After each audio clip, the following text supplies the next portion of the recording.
and that was part of the plan that we released, which can be found at bccare.ca if you want to review it. That plan called for a $5 million per year training plan to look at investing in being able to train new home care workers. We also made a recommendation to government to look at increasing the minimum visit time for home care.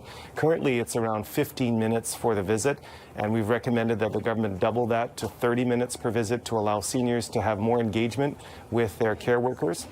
And we believe that there really does need to be additional investments made in transferring dollars out of hospitals and into places where we know that's not appropriate care for seniors, move that into the community.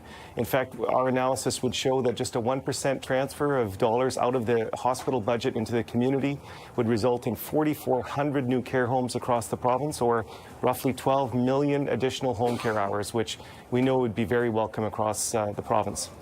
We've heard a lot lately about the so-called sandwich generation. Tell us a little bit about some of the difficulties that they face. Well, we surveyed, in fact, we went out into the community as part of the public consultation and talked to that sandwich generation, and they're loosely defined as people who are taking care of both their kids, oftentimes older children who are living at home, as well as their parents, and they're sandwiched in between.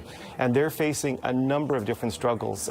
First and foremost are financial issues with sometimes having to leave work or reduce work hours to take care of both parents and kids.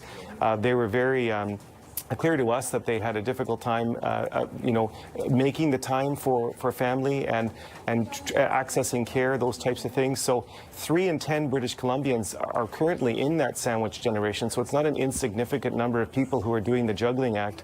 And we think those people who are right now in the economy, we should be supporting those individuals to make sure that they're not worrying about mom or dad, and that they do have access to the things like childcare, and also have access to things like residential care and home care for their elderly parents. Those are the kind of things that sandwich generation are calling for.